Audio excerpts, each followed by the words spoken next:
அமுதா மூக்கு அம்பேல் தூள் கிளப்பிய தமிழ். ஜனாமா ஒரு ஃபைலை பிரகாஷ் கிட்ட கொடுத்து, இது முக்கியமான ஃபைல்ப்பா, பத்திரமா வைக்கணும் அப்படின்னு சொல்லி கொடுக்குறாங்க. சரிம்மா அப்படின்னு சொன்னவர் நேராக தமிழ் கிட்ட கொடுத்து பத்திரமா வைன்னு சொல்றாரு. அவர் அவங்க கிட்ட தான் கொடுப்பாருன்னு நினைச்சு கையை நீட்டிட்டு இருக்காங்க மீனா. ஆனால் அவர் இப்படி கொடுத்த உடனே அவங்களுக்கு ரொம்ப கஷ்டமாக போயிடுது. இந்த வீட்டில் எப்போவுமே நம்மளை இப்படி தான் வச்சுருப்பாங்க அப்படின்னு ஒரு ஃபீலிங்காகவே இருக்காங்க. பின்னாடியே போகிறாங்க தமிழ். மாமா நிஜமாவே உங்களுக்கு அறிவே இல்லை மாமா அப்படின்னு சொல்ல, என்னம்மா இப்படிலாம் திட்டுற அப்படின்னு கேட்குறாரு பிரகாஷ். அப்புறம் என்ன மாமா, அத்தை அங்கே நின்றுட்டு இருக்காங்க, அவங்க கிட்ட கொடுக்காம நீங்கள் ஃபைலை ஏன் கிட்ட கொடுக்குறீங்க அப்படின்னு சொல்ல, இது ஆஃபீஸ் மேட்ருமா, அவளுக்கு என்ன தெரியும் அப்படின்னு சொல்ல, இப்படி தெரியாதுன்னு சொல்லி தான் நீங்கள் அத்தையை இப்படி பண்ணி வச்சுருக்கீங்க மாமா, பாவம் அத்தை அப்படின்னு சொல்ல, என்னம்மா இப்படி சொல்கிறேன், நான் அவன் மேலே உயிரே வச்சுருக்கேன் அப்படின்னு சொல்கிறாரு. அதை என்னைக்காச்சும் சொல்லியிருக்கீங்களா, இல்லை காமிச்சிருக்கீங்களா? ஒரு பொண்ணு என்னென்ன எதிர்பார்ப்பான்னு நீங்கள் நினைக்கிறீங்க மாமா?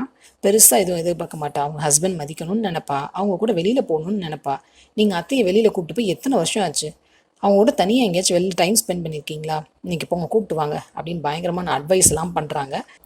மருமக அட்வைஸை கேட்டு, சரிம்மா நான் போய் கூப்பிட்டு போயிடுறேன் அப்படின்னு சொல்லிட்டு கூப்பிட்றதுக்காக போகிறாரு. அதுக்குள்ளே இங்கே அமுதா மீனா கிட்ட போய், மீனா பக்கத்து ஒரு புது ரெஸ்டாரண்ட் ஆரம்பிச்சிருக்காங்களாம், போவோமா அப்படின்னு கேட்க, இல்லை நீ மூடு இல்லை எனக்கு, நான் வரல அப்படின்னு சொல்கிறாங்க.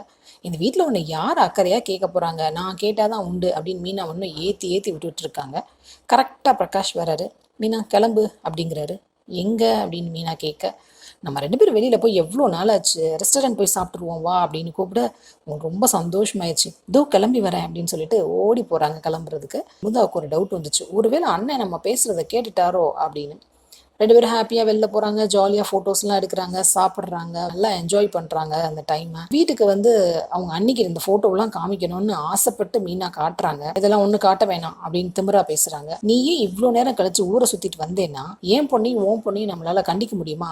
ஊர் சுற்றுறதுக்கு ஒரு அளவு இல்லையா அப்படின்னு பேச, மீனா சேர்த்து வச்சிருந்த மொத்த சந்தோஷத்தையும் ஒரே ஒரு செகண்டில் உடச்சிடுறாங்க. இதை தமிழ் பார்த்து அமுதா அவங்க ரூமுக்கு போயிட்டு இருக்கும்போது அவங்க போய் கூப்பிடுறாங்க. நீங்கள் பிறக்கும் போதே நாட்டில் தேல் கொடுக்கோட பிறந்தீங்களா? எங்கள் அத்தை வெளியில் போயிட்டு வந்தால் உங்களுக்கு என்ன போறாம? தேல் கொடுக்க வச்சுட்டு இந்த கூட்டு கொட்டுறீங்க. மாமா கூட வெளியில் போகிறாங்க, ஊர் சுற்றுறாங்க, அதை பற்றிலாம் உங்களுக்கு என்ன கவலை? அவங்கள இந்த மாதிரி ஹர்ட் பண்ணுறவெல்லாம் வச்சுக்காதீங்க அப்படின்னு கேட்க, அதை கேட்க நீ யாரு அப்படின்னு கேட்க, இத்தனை நாள் வேணால் யாரும் கேட்காம இருந்திருக்கலாம், இனிமேல் நான் கேட்பேன் எங்கள் அத்தை அப்படின்னு சொல்லிட்டு, இனிமேல் அவங்கள ஹர்ட் பண்ணிங்கன்னா நடக்கிறதே வேற, நான் என்ன பண்ணுவேன்னு எனக்கே தெரியாது அப்படின்னு சொல்கிறாங்க தமிழ். என்ன பண்ணுவேன் அப்படின்னு கேட்க, நான் என்னெல்லாம் பண்ணுவேன்னு உங்கள் வீட்டுக்காரர் இருக்கார்ல அவர்கிட்ட போய் கேளுங்க. எங்கள் அத்தை இந்த வீட்டில் இருக்கிறனால தான் உங்களுக்கும் இங்கே மரியாதை, இல்லைன்னா நீங்களும் உங்கள் புருஷனும் இந்த வீட்டில் இருக்க முடியாது, அது தெரியுமா?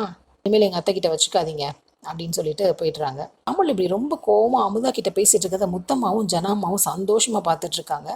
இது ஒரு பக்கம் ஓடிட்டு இருக்க, தமிழ் அவங்க அப்பாவை கண்டுபிடிக்கிற முயற்சியில் முழுசாக இறங்கியிருக்காங்க. அவர் ஃபோட்டோவை போஸ்டர் பண்ணி இங்கே பார்க்குறவங்களுக்கெல்லாம் கொடுத்துட்டு வர்றாங்க. அவங்க போலீஸ் ஃப்ரெண்ட் ஒருத்தர் கால் பண்ணுறாரு, ஏய் தமிழ், உங்கள் அப்பா மாதிரியே இங்கே ஒருத்தர் இருக்காரு, உண்மையிலேயே இது அவங்க அப்பாவா இல்லை டபுள் ரோலா, அவர் யாரு? வெயிட் பண்ணி பார்ப்போம். சீரியல் அப்டேட்ஸ்க்கு எங்கள் சேனலை சப்ஸ்கிரைப் பண்ணுங்கள். மீண்டும் அடுத்த அப்டேட்டில் சந்திப்போம்.